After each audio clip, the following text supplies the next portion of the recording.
Hey, hi, hello, welcome or welcome back to my channel. My name is Jess. We're in a different room. I haven't recorded in this room since there's been furniture because it's been a mess, but I finally organized it and it's cooler here. There's a ceiling fan, so I'm hoping this works out with the sound. Hopefully you can hear me, but we're here to discuss some book community. Where I used to try to keep you abreast of all the shenanigans going on, but it just became too much. But in June, there was just numerous things going on, and this is how bad it got. I'm a Threads lurker, okay? I usually enjoy the mess. Most of my friends are not on Threads. If I find something entertaining, I'll send it to them. I'll tell them what's going on. This month, I feel like was just over the top, where I got tired of it. And you know, if I'm tired of the mess, there was way too much going on. I was like, what if we all logged off and read a book? Including me. So I finally was like, I would just have to go on and it would be so much and so much fucking vague posting. I'm so sick of y'all. Oh, I can't believe y'all are reading that book. Okay, thank you. First and foremost, oh my God, I can't believe she said that thing. Go f yourself. Like the vague posting pisses me off to no end, and the people who do it, I just want to slap so much. So here is a rundown, some of the things that went on in June, because it's not all of them. I couldn't even keep up with all of it. First, I would like to say that if you would like to join me going to Slovenia next year, there are 2 early bird spots left, which saves you a little bit of money on the trip. And if you're like, why Slovenia? I think people may still have the connotation because Slovenia is Eastern Europe, that it's like not the best place to visit, maybe it's underdeveloped, but you couldn't be more further from the truth. Like, it is such a beautiful place, and there are so many other places in the Balkans that I want to visit, but I have visited Slovenia before, and I promise you it is beautiful. And so I've gone to Ljubljana and Lake Bled before, which will also be going on the trip. But we'll be going to like the wine country to go to a vineyard and do a wine tasting, and taking a seating train, and also going into these caves. We're not crawling though, okay? They have stairs, railings. There's a guide. You're walking. It's spacious. So things I haven't done yet. So I'm really excited. So I just feel like if you want to, I'm not even gonna say fully off the beaten path, because a lot of people do go to Slovenia, but I don't think as many as who were like, I want to go to Paris, I want to go to London. So you want to change up your travel, you should come with me to Slovenia. Again, it's next October. And if you click the link down below, it'll have all the itinerary, the price, 2 early bird spots left. You should come with. There are still spaces on my Christmas markets trip that's this December, and then Thailand, which is February into March, if you want to grab your spot. And if you're like, well, it's so far away, why would I book it now? It just gives you more time to pay it off. You do have to pay 25% upfront to book, then you have the rest of the time to pay it off. If you're in the United States, you can also finance through a firm if you want to do that. But then by the time, so like if you booked Slovenia now, let's say you pay it off by the end of the year, then it's still not till next October. Basically, it's free. Just kidding. I know it's not, but that's how my head works. I pay for something so far in advance, by the time it gets there, I'm like, I didn't spend no money at all. Anyway, the links are always down below if you would like to go. There was an author who was acting a fool, and I was just like, I think it was at a day where I was already at my limit, where she was going to Goodreads, looking at people's reviews. I'd have to go look and see what the star rating was, regardless of if it was a 3 or 1 star, not okay. And like screenshotting them, putting them on her Instagram stories, I believe, and like trying to find information out about them, where they work, saying she was gonna call their job. Since I have been doing this, before I have been doing these videos, this has been one of the most consistent things, is authors acting a fool. Not a good look, not good to go look at your reviews, be unhappy about it, and then try to attack the readers. How have we not learned this? Is this not something, do they not get like a little briefing when they get signed to a publishing company and they're like, here are some do's and don'ts of becoming an author? If not, they should institute that. Granted, I'm sure people still would act a fool, but I feel like some people need some forewarning. I don't understand why you would do this. I didn't even look any further into that because I just was like, you're pissing me off. So sorry. Here's the author in the book, Hannah Sellinger, and apparently she went to Goodreads and like wrote this review herself. She said she's being review bombed. She said, this book is unfortunately being review bombed by people in a neighboring community. I'm thankful so many readers can look past the fake 1-star reviews. Just to clarify, this book was not written with ChatGPT. LOL, what a weird and specious accusation. Nor does it reflect anything about the real people of Hamilton, Massachusetts. The setting is just a backdrop. If you don't like a book, you can actually just move on with your life. If you don't like that I wrote this book, try sending an email. I promise it's a lot easier than having your Goodreads account banned for life. Girl, bye. A mess. Hi. Editing Jessica here. I am actually about to make myself a coffee before I start editing, but I saw a thing on Threads and it was talking about an author. I'm blanking on her name. Is it Tayori Jones? The author of recent release Kin. And people are talking about her interactions with readers on Threads. Okay, hopefully you can hear me. So I saw some more. Apparently it was white readers who were saying, who brought this up. So I found some screenshots. I don't know if this is the original interaction, but it is one of them. It says, authors have wild behavior on Threads. I just saw someone post a review of a book on here that was like, I don't get the hype. And the author commented, thanks for giving it a try. I guess that's all I can ask. And I think that is the weirdest behavior. I know the book and the author you're speaking of. She wasn't rude or passive aggressive. She basically said, thanks for giving her book a try. How is that weird? I thought that was an exemplary reply in response to someone critical of your work. Interesting how two people can reach different conclusions. Yes, I'm super surprised that people think this is a great interaction. I think it's rather self-important to see a reader saying she doesn't like your work, and I think this conversation is definitely for me and I should jump in. Readers have been asking authors not to do this for a long time, so I know I'm not alone. I saw this and felt weird about it and wondered if it was just me. Haha, thank you. It just had the weirdest vibe. Can't quite find the words to describe this behavior, but it's just off in some capacity. If they're going to respond, that feels very tame and kind to me compared to the stuff I see. There was absolutely no need or invitation to respond. I thought that was super gracious of the author. Do you think they should have just ignored the comment? Yes, that's typically the boundary that readers have set down for a long time now. This particular author is in conversation with her fans as well as folks critical of her work constantly. I think her engagement was admirable in this specific interaction. Again and again, readers have asked authors to not respond to reviews or posts about their books unless they are tagged in the post. It could have been in good faith, but it's still a boundary that readers have set down and that needs to be respected. Even if it was a positive interaction, it was still wrong. Yes, I don't want to read it as good faith. I think it comes off, oh, poor me, you didn't like my book, I'm going to make this weird. This is definitely not the wildest author behavior, but I find it to be extremely odd and, to be honest, pretty tacky. So she's an author, and obviously there are both authors and readers on Threads. And so often people will say something about a book. Some people tag the author, some don't. But I have seen myself that somebody says something about a book. Like, for instance, a person said, I'm trying to read Kin, but I really can't get into it. They didn't tag the author. I'm sure because it said her novel, it probably was fed to her on her timeline. But then she commented under it. I'll have to find the screenshot. It was something like, I'm glad you're giving it a try anyway, or something. It was very, a very civil response. But I guess this has ignited a conversation around her specifically responding to people on Threads.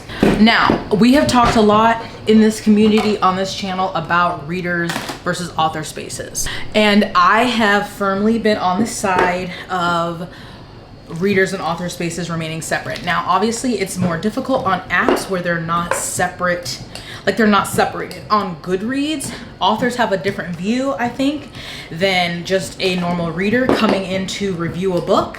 But obviously on social media platforms, Instagram, TikTok, Threads, or Twitter, that is blurred because everyone is a user. Now, I also am a person who doesn't believe in tagging authors in reviews. Before I used to say don't tag them in negative reviews, but then people have different everyone has a different thought on what's negative or not. So an author got upset because someone tagged her in a 4-star review. So I just think it's better just not to tag them. But I have seen a lot of people comment about her and say like, all of her comments are very kind. She's just engaging with readers. It's totally fine. I don't know why people are up in arms about it. I even saw like Roxanne Gay make a comment. A lot of people are commenting this. And while I agree, like I've never seen any negative comments from her. Even if people, you know, weren't liking the book, they've all seemed really nice. And I'm sure that, especially for people who do enjoy the book or who have specifically tagged her and she's responded, that people get really excited about that. But I just think we in the past have said authors and reviewer spaces should be separate. So how is this any different? I think a lot of people are like, because her interactions have been very, very just like kind and just, you know, no malice, no hatred. She's not going and like screenshotting and then we're posting it on her story. She's just replying. But I don't know. We've had these things happen before where people have replied to people's YouTube videos under an Instagram or on Twitter, and it was like, don't do that. So I don't know. I'm not trying to say that she's a terrible, awful person. I do not think that. I just think it's interesting this time how it's being received. So I'd love to know your thoughts on that. Do you think that she or any other author should be commenting under a post? Especially when they're not tagged or no. I also saw this and I was like, oh wait, I want to add that from, I think it's Ashley C4. The idea that the reader community and the author community are two spaces not intended to overlap socially is ahistorical and ridiculous. First of all, there is no one community of readers and certainly not one with rules that apply to all people who enjoy reading and discussing books online. Maybe it's the fact that a lot of you are physically alone while interacting with people on the internet that makes you assume you're the master of this universe. We are not your flock to lead. And you know, that's fair. I'm just going off of what we have said historically. And I feel like because it's positive, there's a different reaction this time. And because it was originally a white reader who said it about a black author, there's a different reaction this time. I just think if I was someone who posted on Threads and I'm just like ranting about a book that I didn't like, I don't tag the author, then they're commenting, I'm going to feel bad that they saw that. And like, this wasn't for you. This was for me to talk to other readers. Obviously we exist on the same app. So I guess you could say, don't post that if you don't want them to come across it. But that would just be like, don't post a negative review anywhere. Don't post one on YouTube. Don't say you don't like a book on Instagram. Once you are a creator, it's like, and you're also on the same platforms as the people who consume your content, I think that's really difficult. And anyway, that's my perspective. People may have a different one. I just wanted to get that out there. I think that's all I wanted to add in here, but I just saw that and thought I would mention it because I would love to know your thoughts. So I don't know where this is in the video, so we'll get back to something. Cheers. Also, last week, some people apparently discovered pen names for the first time. So I think Kennedy Ryan was on like Good Morning America or something, some interview, and revealed Kennedy Ryan is a pen name. I kept seeing so many posts on Threads that were like, oh my God, wow, she's so, I'm not trying to say she's not amazing, but they were like, wow, she's so smart, so business savvy. She's just so futuristic. She's using a pen name. Wow, I didn't know Kennedy Ryan was a pen name. She's so smart, so business savvy. Like, so many people shocked that she used a pen name and or shocked that people use pen names. Now, granted, you can't always read what the message conveys on social media. Like, you can't read sarcasm but no, it was multiple people like who were like, oh my God, what? Kennedy Ryan's not her real name? I would have never known. This is so amazing. This is so crazy. I would never think that an author would use a name that's not their own. Did y'all just start reading yesterday? I was so confused at the amount of shock and awe that Kennedy Ryan is a pen name. Then some people had to go be weirdos, or one person and was like, this is Kennedy Ryan's real name. To be fair, It's on her website in an old blog post she wrote like in 2013 saying, this is my real name, but I choose to go by Kennedy Ryan, blah, blah, blah, blah, blah, safety, blah, blah, blah, blah, blah. It doesn't even matter. It doesn't, you don't even have to have a reason. You can just use a pen name. How many people have been using pen names for forever in writing? That's not new. So it just became this whole thing where I just kept seeing it constantly on threads where people were first excited, elated, shocked, surprised that Kennedy Ryan is a pen name.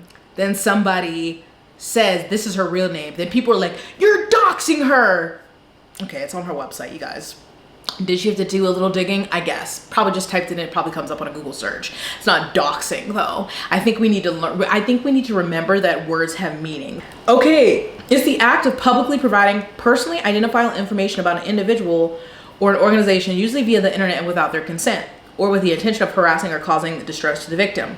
So it does say a form of harassment that involves publicly exposing someone's private information such as name, address, job, or other identifying info without their consent.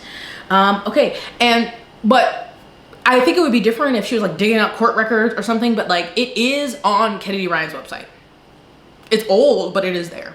I don't think that's doxing, but you know, you didn't need to go dig it up. You could just accept that Kennedy Ryan is the name that she goes by. That's what you know her as. She is an author to you. That's all you need to call her, is Kennedy Ryan. But that whole situation, I was like, am I dead? Is this hell? Because that was just one of the dumbest things I've seen going on there. And then people were going off on that person and saying that person is a terrible human being and you're doxing and you're the worst. And there's just like this, I don't know, you guys. Find out it's a pen name, you didn't know it's a pen name, cool. Your reaction should be like, oh, okay, Kennedy Ryan's her pen name. Great, I love her books. The end. I didn't need to go beyond that. Every day, y'all get weirder. So many people are like, authors are going to stop talking to us. They're going to stop coming on social media. They're going to stop going to signings. Yeah, because some of y'all are fucking weirdos and y'all are making it very uncomfortable for them. And I would understand if they stopped doing anything. They just put out their book. They don't say nothing else. Hey, more power to you. Child. Also, then this woman came up to her husband's profile. Her husband is an audiobook narrator. His name is Lawrence Baldwin, I believe. And she posted about how he allegedly has been messing around with about 12 women, and some of them are authors.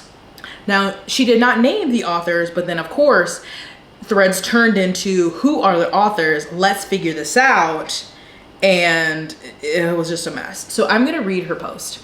Now this is on his page, but it was the wife. Hey everyone, my name is Lawrence. In these pictures you will see me with my wife of 18 plus years and our family. Before I get started, I'd like to first clarify that I am very married. I've never been divorced or separated. As a matter of fact, when my wife asked me for a divorce almost 3 years ago, because I was a trash husband, I begged and pleaded that we go to marriage counseling to make things better. What's crazy is right before that counseling session, literally hours before the session, I slept with someone else, then showed up to the session like my wife and showed up to the session like my wife, and what she was saying was the problem. But I'm getting ahead of myself because she wouldn't find this out until months later. This narration space was supposed to be a hobby that brought in some money here and there. When I got in these book spaces, I figured out that I could lie to and manipulate so many women, in order for them to feed my ego and make me feel good. You'd be surprised how many authors, married ones too, that I was supposed to be working with, but then my wife finds emails and other correspondence that confirms the working I told her I was doing was a lie. What I don't understand is, if we are writing about cheating, ain't shit ass, why would these women then entertain an inappropriate relationship with a married man? We know lie, and that is exactly what I've been doing for the past almost 3 years. Thank you for all the videos and pictures that have been sent my way. Although we should be mindful of what we are sending another woman's husband, those intimate videos and pics should be private. Anyway, at one point, I was juggling up to 12 different women, many of them married. I have been doing all this while begging my wife not to throw away our time together or not to throw away our family. My behavior has destroyed the safe, trauma-free childhood that my children once had. It's caused my oldest to really struggle with his mental health, but I refuse to stop because getting my ego stroked by people that don't actually know me feels good. And that's clearly more important than my child. I also have my own mental health issues that I refuse to get help for. So then of course Threads erupted with that. I think the post got deleted, but the wife has been posting from her own account. And some people are like, you should have just kept this to yourself, because of course people have criticism.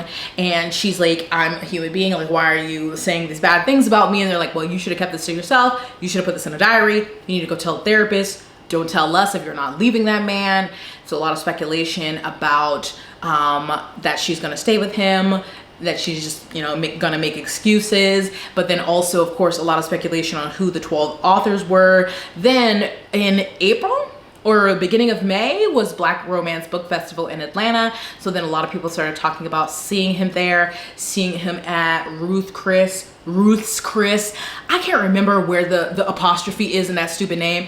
At the steakhouse with people. Some people were like, I just assumed they were in an open relationship because the wife was also there at the book festival.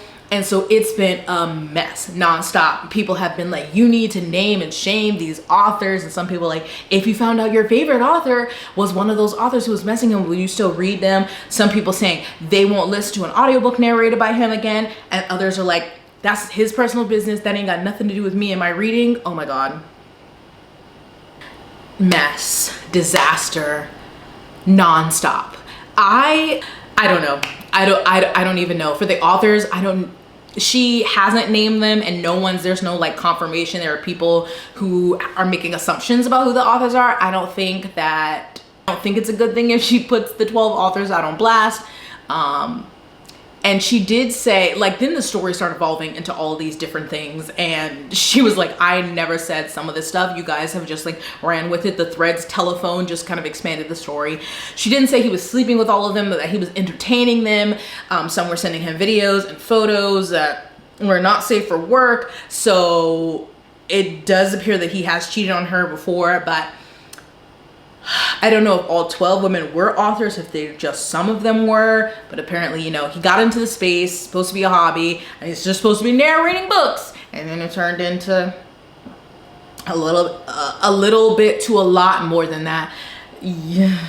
If you know someone is married, is it on you if you are helping them cheat, like you're engaging in that?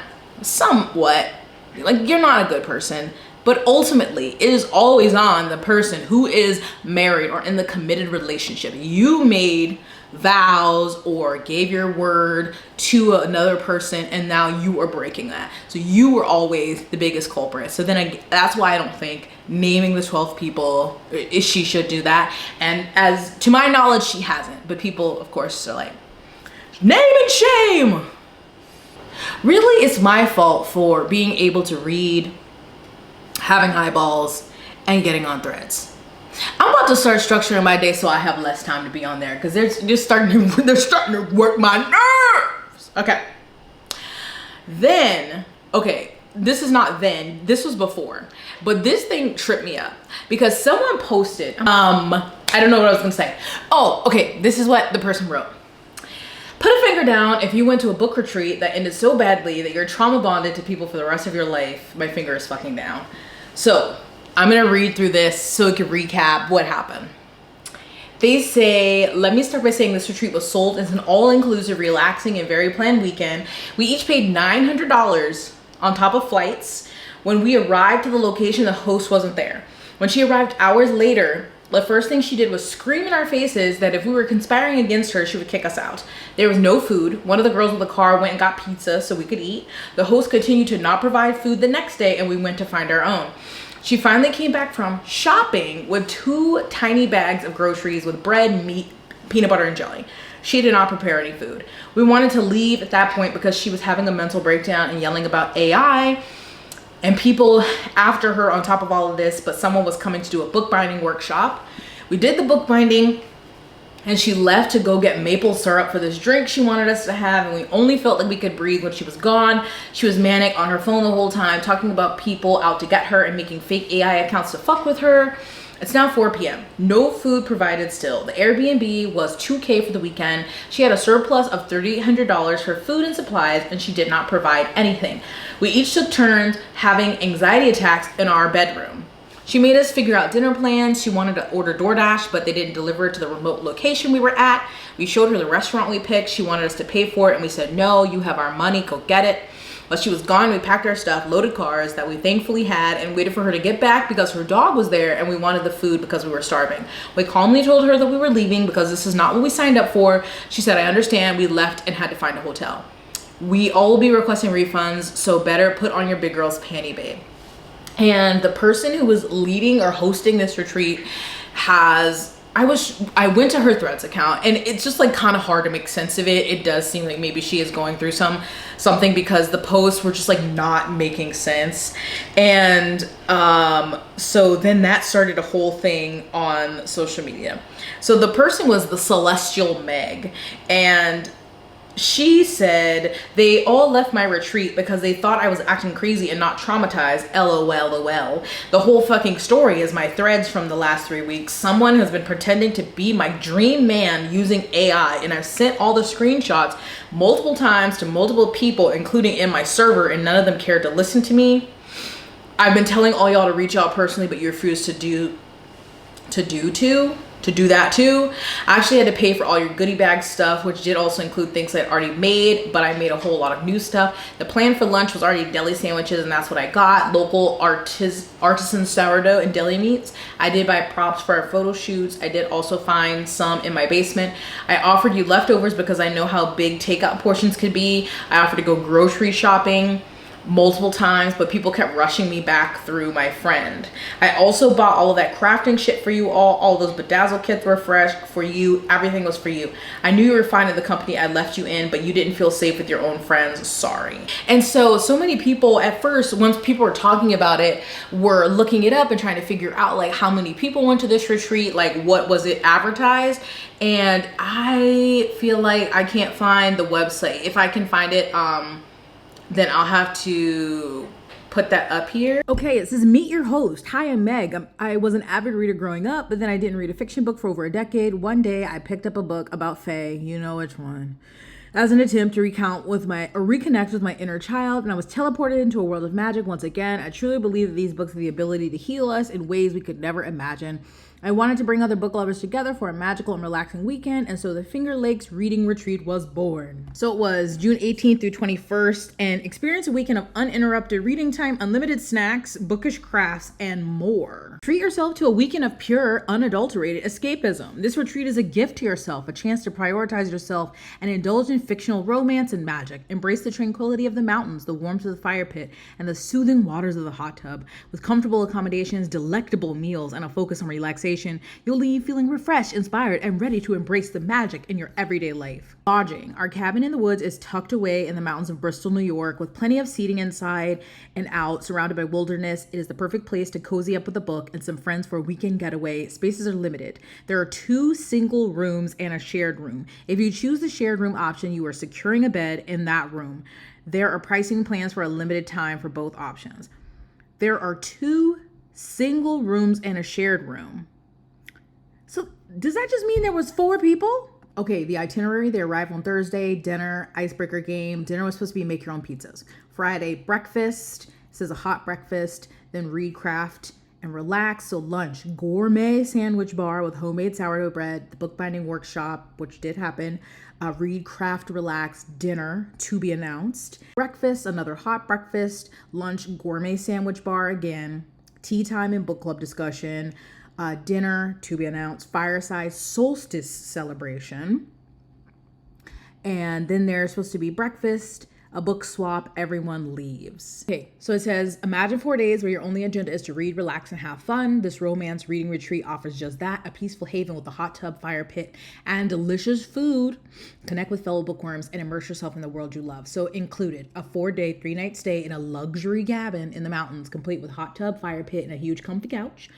Professional bookish fantasy photo shoot, bookbinding workshop led by local author Corwin Michaels, bookish crafts including but not limited to book bedazzling, all meals and snacks, full swag bag, book club discussion, so much time to actually read, and so much more. The only things were not included were travel to and from lodging and a summer romance that isn't fictional.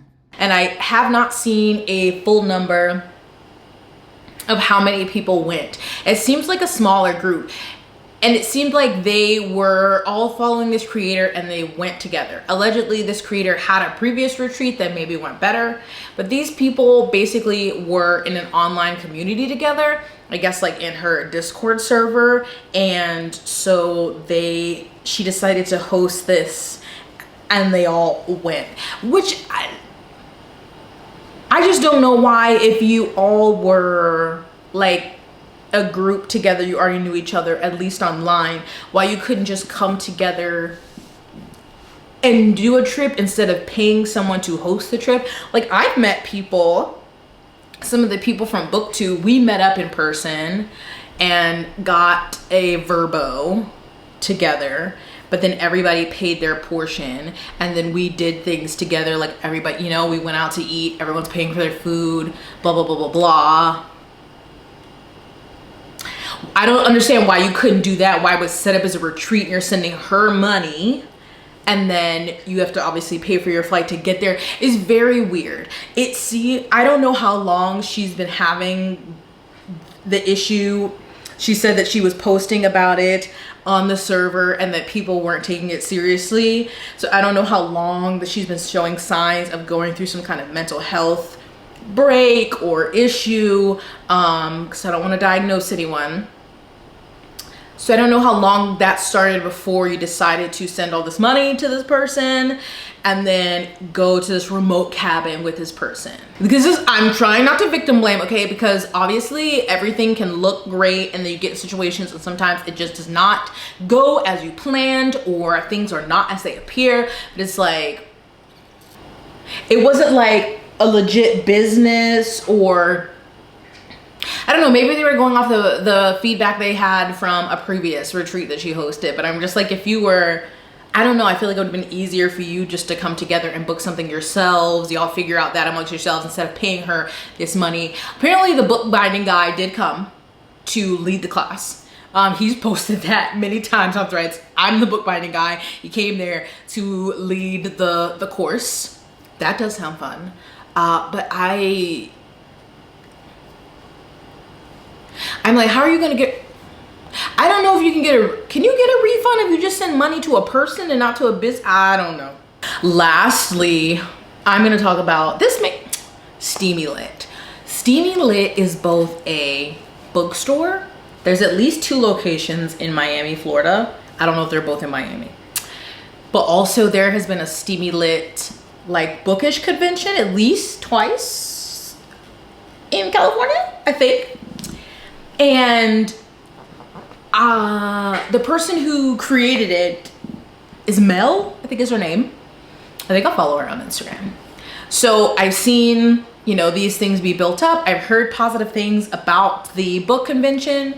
But I know this last year, she was having financial troubles because she was posting about it, like a GoFundMe, because I guess when you do a convention like that and you set aside a certain block of rooms or something and there's like minimums you have to reach. I don't think she ended up selling enough tickets to reach that, so then she still had to pay it out of pocket. And then obviously with a bookstore, that's just something that's hard to, my camera's overheating. That's just something that's hard for them to be profitable, like an indie bookstore, right? And so she was fundraising for that. So I guess last year she put out a pre-order for a special edition of a love song for Ricky Wilde by Tia Williams, and a lot of people pre-ordered it because they love this book. I read the book, it's really great. And you know, they saw the mock-ups, pre-ordered it. That was last year. It is now obviously July. This is what's happening last month, June of 2026, and people still have not received the book and they're not getting a lot of communication about the book. So I had seen some people post about it here and there, but then it seemed like in June people were just really getting frustrated.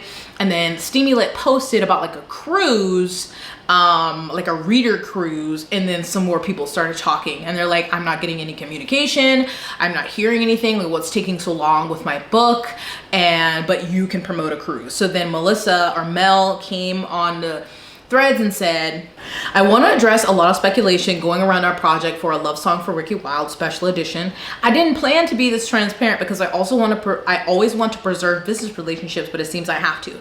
This doesn't take away from the fact that we lacked communication with our customers on what was going on with these editions and that we take full accountability. We have been working on this project since March 2025 and we're set to print with a publisher who required us to prepay for a minimum of 2,000 copies.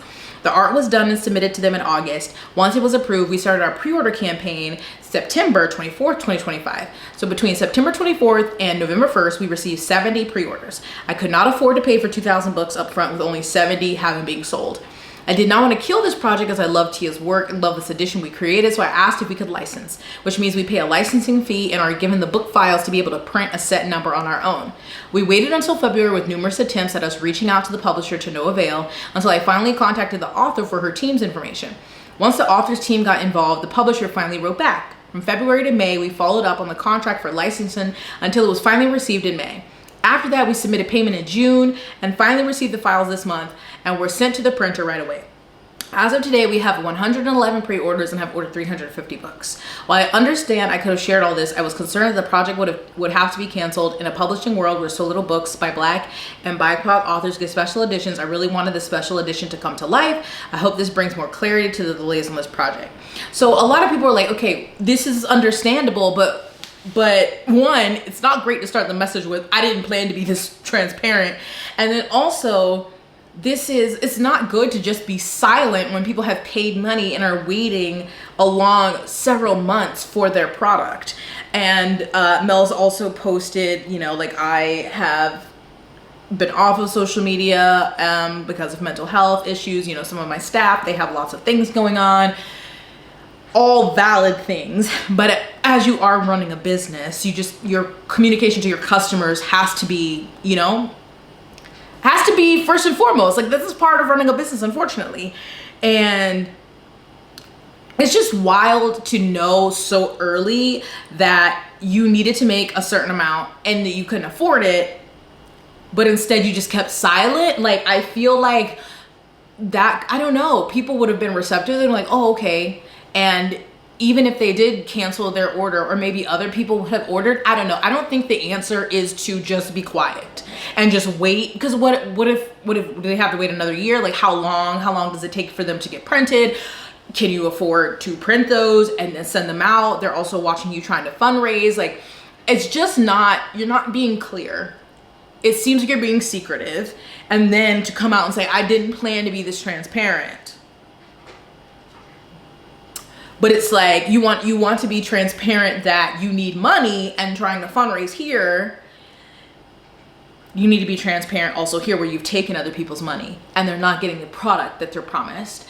She did clarify and say that the cruise, like, they're not making any money for the cruise, they're promoting it, and if they are a certain number of people join, that they'll get to, like, host an event on the ship or something. But it's not like a cruise where she's putting in money and they're, like, not really making money from the cruise, which is fine. But I understand people's frustration. Like, and I know that special editions take a long time. I have ordered some from, you know, really small artists that take a long time, but they're sending emails, like, updates, or like when you back a Kickstarter. Okay. I don't know where I cut off. My camera said it got too hot. Girl, get it together. But what I was saying is I have purchased special editions, but like I said, from what do I say? Kickstarter. They're usually like, first update, here's the mock-up, blah, blah, blah. We're sending it to the artist. Second update, the artist has sent back. Like, they're sending out emails because it is, especially when you're not a massive company, you know that getting special editions can take time. That's fine, but you need to communicate with people. So I understand people being upset. So I hope that they get their book. I don't know, but that's it. I mean, and I say that's it. That's a lot. I just tried to condense it because I'm exhausted. People are exhausting. Short-circuiting. I don't know. Is it worse than Twitter? I don't know. What do you think? Do you think bookish threads is worse than Twitter? Perhaps. So tell me your thoughts on these things. Are you shocked? Did you know the author used pen names? Y'all, that still has pissed me off. Sorry, I'm trying to hold this. But that's it for me. Again, any trip info is down in the description. I hope you are taking care of yourself. If it's really hot where you are, you're trying to stay cool and hydrated. But thanks for watching. Stay blessed, hydrated, moisturized, and sunscreen. I'll see you in the next one. Bye.